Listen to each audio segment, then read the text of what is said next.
అదరగొట్టే కారం రంగు రుచి ఆచి కారం పొడి. ఇరాన్లో నెలకొన్న ఉద్రిక్త పరిస్థితుల దృష్ట్యా భారత ప్రభుత్వం అప్రమత్తమైంది. వివిధ కారణాలతో ఇరాన్ వెళ్లి అక్కడ ఉన్న భారతీయ పౌరులకు కేంద్ర విదేశీ వ్యవహారాల మంత్రిత్వ శాఖ కీలక అడ్వైజరీ జారీ చేసింది. ప్రస్తుతం ఇరాన్లో ఉన్న విద్యార్థులు, యాత్రికులు, పర్యాటకులు, వ్యాపారవేత్తలు అందుబాటులో ఉన్న విమానాలు, ఇతర రవాణా మార్గాల ద్వారా వెంటనే ఆ దేశాన్ని వీడాలని సూచించింది. ఈ ఏడాది జనవరి 5న జారీ చేసిన ముందస్తు హెచ్చరికను కొనసాగిస్తూ ప్రస్తుత పరిస్థితులు మరింత ఆందోళనకరంగా మారుతున్న నేపథ్యంలో ఈ తాజా ఆదేశాలు జారీ చేసింది.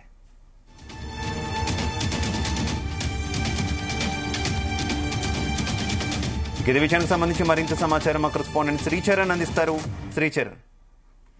శివ, ఈ కొత్త ఏడాదిలో జనవరి మొదటి వారంలో కూడా మనం చూసాము ఇరాన్ లో పెద్ద ఎత్తున నిరసనలు కూడా కొనసాగాయి. అందరు ఏకంగా ఇరాన్ సుప్రీం ఎవరైతే ఉన్నారో కమ్యూనే పోస్టర్లకి కూడా మహిళలు కూడా సిగరెట్ వెలిగిస్తూ ఆ పోస్టర్లను కూడా తగలబెట్టిన పరిస్థితి మనందరం చూసిన విషయం తెలిసిందే. అయితే రోజు రోజుకి అక్కడ ప్రస్తుతము నిరసనలు అనేటివి పెద్ద ఎత్తున కూడా చెలరేగుతున్నాయి. గతంలో కూడా ఇరాన్ లో కొద్ది సంవత్సరాల కిందట కూడా హిజాబ్ విషయంలో కూడా పలు వివాదాస్పదం చోటు చేసుకుంది.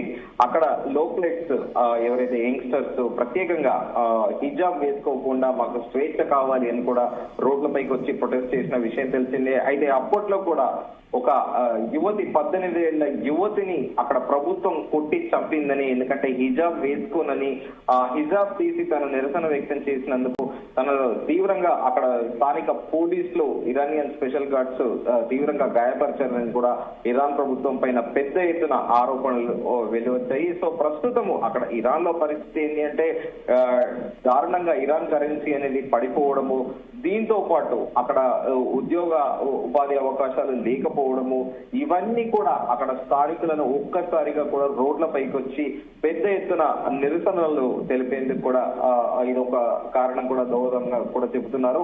అయితే ఇరాన్ లో నివసిస్తున్న భారతీయ పౌరులు, భారత సంతతికి చెందిన వ్యక్తులు అత్యంత అప్రమత్తంగా ఉండాలని కూడా భారత ప్రభుత్వం కోరింది. నిరసనలు, ఆందోళనలు జరుగుతున్న ప్రాంతాలకు దూరంగా ఉండాలని, స్థానిక వార్తలను నిరంతరం గమనిస్తూ ఉండాలని కూడా సూచించింది. అత్యవసర పరిస్థితుల్లో సహాయం కోసం టెహరాన్ లోని భారత రాయబారి కార్యాలయంలో నిరంతర సంప్రదింపులతో ఉండాలని, తమ పాస్పోర్ట్లు, ఇతర గుర్తింపు పత్రాలను సిద్ధంగా ఉంచుకోవాలని కూడా భారత విదేశాంగ శాఖ స్పష్టం చేసింది. అయితే ఇరాన్ లో జరిగిన ఆందోళనలు అత్యంత హింసాత్మకంగా మారాయి. ప్రభుత్వ వ్యతిరేక ప్రదర్శనలలో వేలాది మంది ప్రాణాలు కోల్పోతున్నట్టు కూడా వార్తలు వస్తున్నాయి. ఆందోళనలు అణచివేతలో దాదాపు 2000 మంది మరణించి ఉండొచ్చని కూడా ఇరాన్ అధికారులు అంచనా వేస్తున్నారు. కేవలం 2 రోజుల్లోనే దాదాపు 12,000 మంది ప్రాణాలు కోల్పోయినట్లు కూడా ప్రముఖ మీడియా సంస్థ ఒక ఇంటర్నేషనల్ సంస్థ ప్రచురించిన కథనం కూడా సంచలనంగా మారింది. ఇరాన్ లో నెలకొన్న తాజా పరిస్థితి పైన ఐక్యరాజ్య సమితి కూడా తీవ్రంగా స్పందించింది.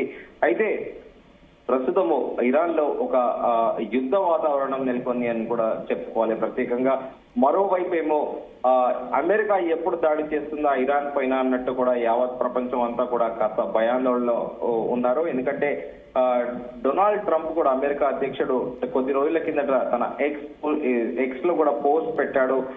ఖచ్చితంగా అక్కడ స్థానికులకు అయితే వస్తే మేము ఖచ్చితంగా ఇరాన్ పైన, అంటే ఇండైరెక్ట్ గా ఇరాన్ పైన యుద్ధం చేస్తామనే సందేశాన్ని ఇండైరెక్ట్ గా కూడా ఆయన ఎక్స్ లో పోస్ట్ చేశారు. సో ఈ నేపథ్యంలో నిజంగానే అక్కడ జరుగుతున్న నిరసనలకి అమెరికా కూడా ఇంటర్వ్యూన్ అవుతుందా, మధ్యలో జోక్యం చేసుకొని ఇరాన్ పైన యుద్ధం చేస్తుందా, అక్కడ ఉన్న ప్రస్తుతం కమ్యూనే ప్రభుత్వాన్ని కుప్పకూల్చి కొత్త నాయకత్వాన్ని తీసుకొచ్చే ప్రయత్నంలోనే అమెరికా ఉందా?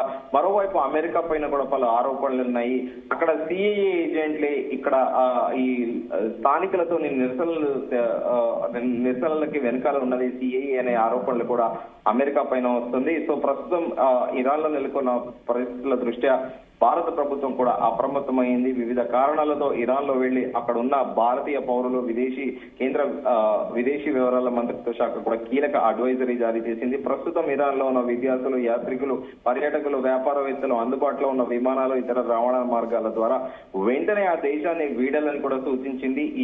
అయితే ఈ ఏడాది జనవరి 5న కూడా జారీ చేసిన ముందస్తు హెచ్చరికను కొనసాగిస్తూ ప్రస్తుత పరిస్థితులు మరింత ఆందోళనకరంగా మారుతున్న నేపథ్యంలో ఈ ఆదేశాలు కూడా జారీ చేసింది. అయితే ప్రస్తుతం ఇరాన్ లో ఎప్పుడు ఏం జరుగుతుందా అనే ఒక పరిస్థితి అయితే నెలకొని ఉంది. ఎందుకంటే వేల సంఖ్యలో ప్రాణాలు కోల్పోవటము, అలాగే ప్రభుత్వము అసలు నిర్దాక్షిణ్యంగా కూడా రోడ్ల పైన ఎవరు నిరసన తెలిపితే వారిని లోపలికి తీసుకెళ్లి ప్రభుత్వమే తమ అధికారులతో, పోలీసు అధికారులతో ప్రాణాలు తీస్తున్నట్లు కూడా వార్తలు వస్తున్నాయి.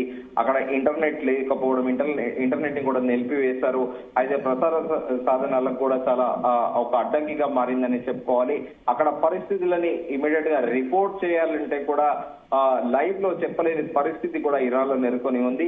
సో మరోవైపు ఇరాన్ లో ఒక అనిశ్చితి ఉంది. సో ఈ నేపథ్యంలో ఇరాన్ లో పరిస్థితులు ఎప్పుడు సద్దుమణుగుతాయి అనేది కూడా $1 మిలియన్ ప్రశ్న అయితే తలెత్తుతుంది. ఒకవేళ నిజంగానే అమెరికానే ఇండైరెక్ట్ గా ఇది చేస్తుందా అనేది కూడా ఒక అనుమానాలు వ్యక్తం అవుతున్నాయి. దీనిపైన పలు ఆరోపణలు కూడా అంతర్జాతీయంగా డొనాల్డ్ ట్రంప్ వ్యవహార శైలి తీరు పట్ల కూడా పలు యూరోపియన్ దేశాలతో పాటు పలు మిగతా దేశాలు కూడా, ప్రపంచంలోని పలు దేశాలు కూడా డొనాల్డ్ ట్రంప్ కి వ్యతిరేకంగా కూడా కొంతమంది కామెంట్ చేస్తున్నారు, పోస్టులు కూడా పెడుతున్నారు.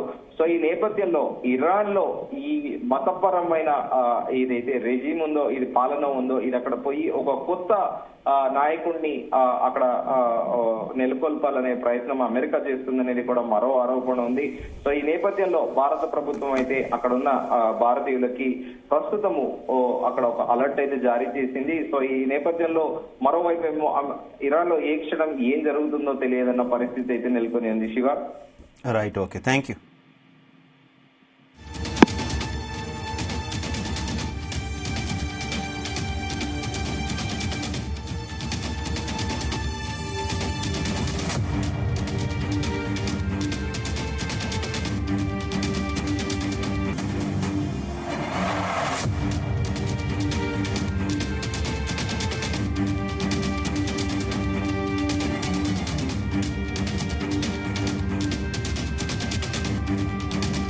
గుమగుమల వంటలే